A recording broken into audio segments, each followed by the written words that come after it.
Hey guys, welcome back. It is the 4th of February and I'm here with my first update for the Royal Readathon. So I have already finished one book and I am halfway through another.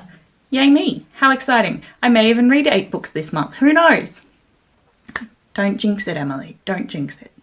Anyway, so I said in my TBR video that I was already halfway through Fireborn by Rosaria Munda.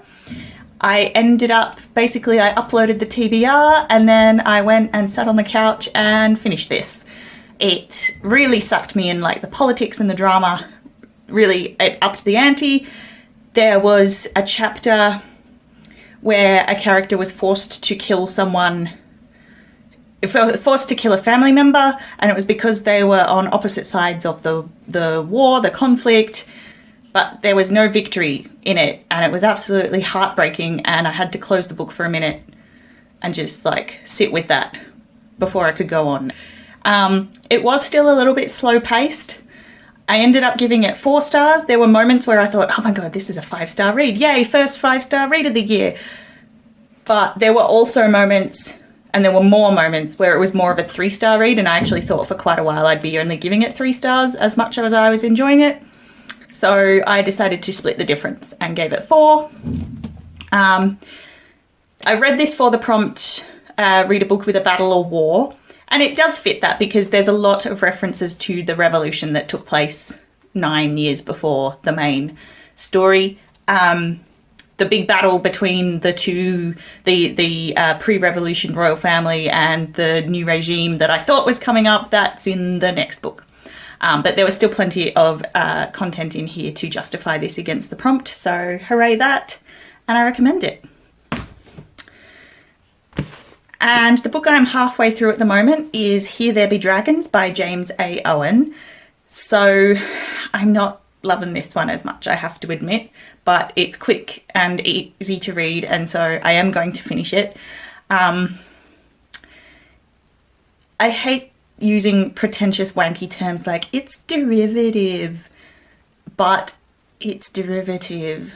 He's taken things from so many different places and he's thrown them all in together, and there are some aspects of it that I know because I accidentally spoiled myself about who the 3 main characters are supposed to be. They are historical figures. And knowing that, I know what he's doing. He's being kind of clever, but it's just not working for me. And also the characters are all useless, except for the anthropomorphic badger who has my heart. But everybody else is useless. They've got like the most valuable book in the world, in all the worlds, and they just leave it down in a cabin while they have a picnic up on the deck of their ship, and I'm like, why are you surprised it got stolen? You didn't tie up that bad guy, now he's off, and like, what were you expecting? Anyway, so they're all annoying me. The badger hasn't appeared since part 2, and I'm now in like part 4. I hope he comes back at the end. He's great. It is February the 6th today, and this is just a very quick update. My phone battery is low and I'm about to go to the library, just to say Here There Be Dragons is a DNF. I got about 2/3 of the way through. I did not care about anything, did not care about the characters, did not care that it was nearly the end of the world and that the Winter King was going to potentially destroy the world. I just did not care. So eventually I decided that enjoying what I was reading is more important than fulfilling a readathon prompt, and this one is going back to the library.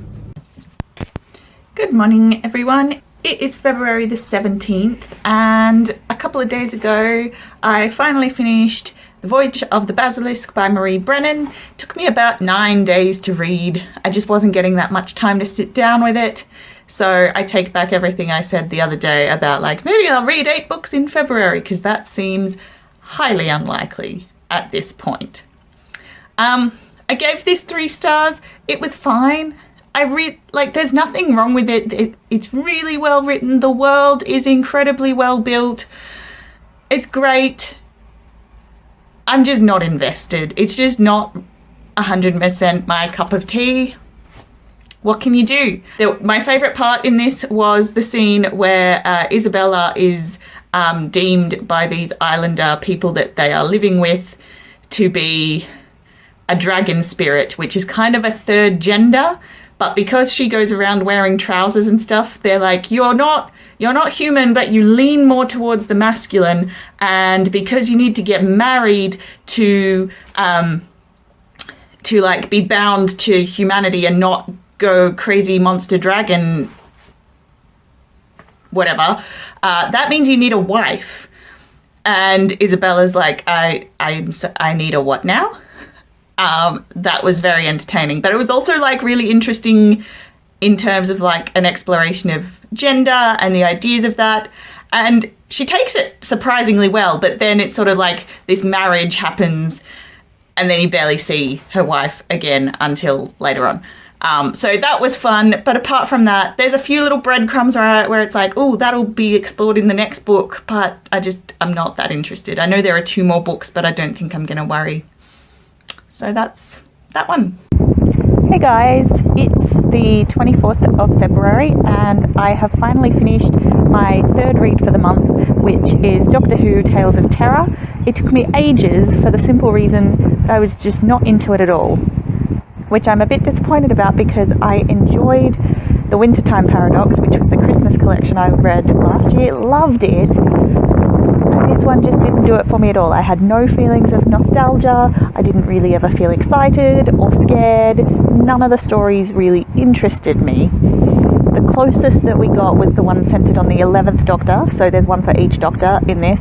The closest we got was the one for the 11th Doctor, just because the author nailed the voice of the Doctor, and I could hear Matt Smith's voice in my head, but that was the only one. So I'm a bit sad about that, but I have another Dave Rudden Christmas collection still to go, so I'm hoping that will be the same standard as the Wintertime Paradox. Next, I'm going to start Death on the Nile by Agatha Christie because the movie's out and I want to see it soon. So that's now going to be my Raja book set in another country prompt. And there are only 4 days left in the month, so I suspect that will be the last one I read. I will come back for a final update on Monday. See you then. Hey guys, it's now the 7th of August. I was hoping to have this last update done a little bit earlier, but I've been visiting my parents and time got away from me. Just to finish up and say that on March the 4th, I finally finished Death on the Nile. A little bit overdue after the end of Royal Readathon, but I think I'll still count it because what the hell.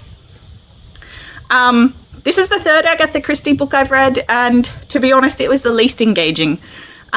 It's still a fascinating like murder mystery, and the result is like super clever and I love it, but just I didn't have any sense of place and felt like you could have taken it out of Egypt and put it on, I don't know, the Danube River in Europe or some river in North America and still had exactly the same story, which again is not an issue because the murder mystery is the story, but I expect the fact that it is set in Egypt to sort of play more of a part.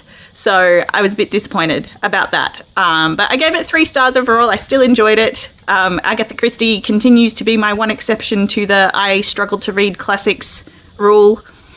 And I will definitely read more when I get the chance. But this was not my favourite. Yeah. So that's the end of my Royal Readathon update. I'm not doing a readathon in March. I was going to do the tropical readathon, but it seemed a bit silly to set a TBR of 15 books when I'm only reading 3 or 4 a month at the moment. So I'm just reading stuff and having a good time, and I'll come back here when I have something to talk about. So I'll see you all later. Bye.